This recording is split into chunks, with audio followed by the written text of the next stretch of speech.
চিচিঙ্গা বা হুপা যাই বলেন না কেন জিনিস কিন্তু একটাই। আমরা চিচিঙ্গা বা হুপার অনেক রকম রেসিপি খেয়ে থাকি। আজ একটু অন্য ধরনের একটা রেসিপি শেয়ার করব। এটা কিন্তু একদম ইউনিক রেসিপি। বন্ধুরা, ভিডিওটি না স্কিপ করে পুরোটি দেখার অনুরোধ রইল।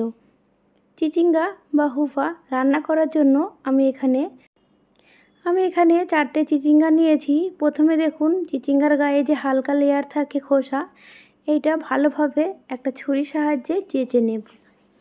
অন্যান্য সবজির মতন এটা কিন্তু খুব মোটা খোসা না, একদম হালকা খোসা, তাই কিন্তু এটা ভালোভাবে ছাড়ানো যায় না। এইভাবে ছুরির সাহায্যে চেঁচে নিতে হয়।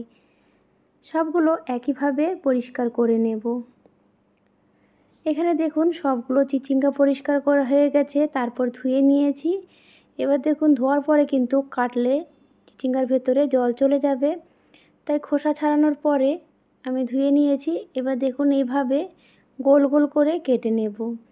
আপনারা আপনাদের পছন্দ মতো লম্বা করে বা এভাবে গোল করে মাঝখানে আরেকটা টুকরো করে দিতে পারেন, কিন্তু আমি এইভাবেই কাটছি। যে কোনো সবজি কাটার কাছে কিন্তু সবজির টেস্ট বা স্বাদ নির্ভর করে। সবজি দেখবেন অনেক সময় কাটা সুন্দর হলে দেখতেও ভালো লাগে আর খেতেও ভালো লাগে। ঠিক এইভাবে সবগুলো চিচিঙ্গা কেটে নেব। চিচিঙ্গাগুলো কাটা হয়ে গেছে। আর এখানে দেখুন ছোটো বাটিতে 1 বাটি মানে 100 গ্রাম মতন মুসুরি ডাল নিয়েছি।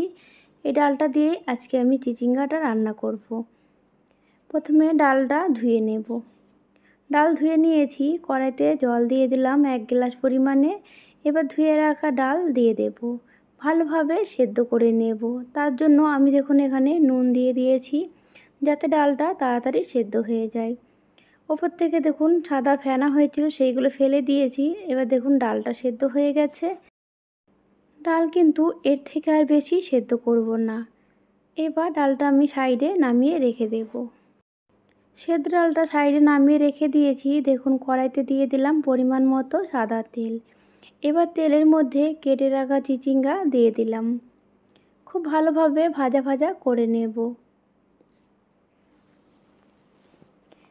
এতে দেখুন কাটার পর ধুইনি বা আগে নুন দিয়ে দিইনি বলে এর মধ্যে কিন্তু এক্সট্রা কোনো জল বেরোয়নি তেলের উপর দেওয়ার পরেও। যদি আপনারা কাটার পরে ধুয়ে নেন তাহলে দেখবেন তেলে দেওয়ার সাথে সাথে জল বেরিয়ে যাবে। সেক্ষেত্রে ভাজা করতে একটু মুশকিল হয়ে যায়। ভাজা হতে হতে চিচিঙ্গাগুলো তখন ভেঙে যাবে। দেখুন এর মধ্যে আমি স্বাদ মতো এবার নুন আর হলুদ দিয়ে দিয়েছি। এবার আরও একটু ভাজা ভাজা করে নেব।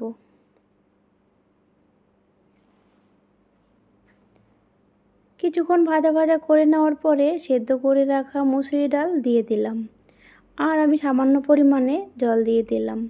এবার ভালোভাবে মিশিয়ে নেব। মেশানো হয়ে গেলে চিচিঙ্গা সেদ্ধ হওয়ার জন্য ঢাকা দিয়ে দেব 5 থেকে 7 মিনিটের জন্য। গ্যাসটা অবশ্যই কমিয়ে রাখবো, কম আঁচে 10 মিনিট রান্না করে নেব। ততক্ষণ দেখুন আমি এখানে একটা তড়কা প্যানে দিয়ে দিলাম পরিমাণ মতো সাদা তেল। তেলে দিয়ে দিলাম 1 চামচ পরিমাণে 5 ফোড়ন আর 2টো শুকনো লঙ্কা।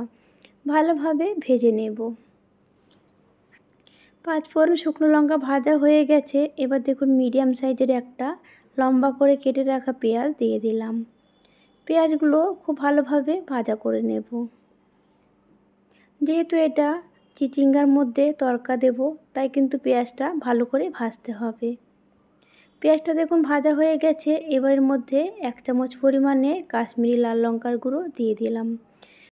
গ্যাসের আঁচ একদম কমিয়ে ভালোভাবে লঙ্কার গুঁড়ো ভাজা ভাজা করে নিতে হবে, যাতে এর মধ্যে কোনো রকম কাঁচা গন্ধ না থাকে। তারপরে দেখুন চিচিঙ্গা কিন্তু ভালোভাবে সেদ্ধ হয়ে গেছে। এবার তড়কাটা দিয়ে দিলাম। তড়কা দেওয়ার পরে ভালোভাবে মিশিয়ে নিতে হবে। চিচিঙ্গা কিন্তু খুব ভালোভাবে সেদ্ধ হয়ে গেছে, আর ডাল তো আমি আগেই সেদ্ধ করে নিয়েছিলাম। একটু মিশিয়ে নিয়ে ফুটিয়ে নিলে কিন্তু রেসিপিটি আমার একদম রেডি হয়ে যাবে। গরম গরম ভাতের সাথে বা রুটি পরোটা যে কোনো কিছুর সাথে কিন্তু এরকম চিচিঙ্গা রেসিপি খুবই ভালো লাগবে। বন্ধুরা দেখুন চিচিঙ্গা রেসিপিটি কিন্তু আমার একদম রেডি। আপনারা দেখে বুঝতে পারছেন কতটা লোভনীয় হয়েছে। এইভাবে গরম গরম ভাত বা রুটির সাথে পরিবেশন করুন। বন্ধুরা, আজকে আমার এই চিচিঙ্গা রেসিপিটি কেমন লাগলো কমেন্টে কিন্তু জানাতে ভুলবেন না। আর যদি ভালো লেগে থাকে বন্ধুবান্ধবের সাথে শেয়ার করে দেবেন। বন্ধুরা, আশা করছি আজকের রেসিপিটি খুব ভালো লেগেছে। তাহলে আজকের জন্য এইটুকুই। আবার আসবো অন্য কোনো দিন অন্য কোনো রেসিপি নিয়ে। ততক্ষণ আপনারা সকলে খুব ভালো থাকবেন। ধন্যবাদ।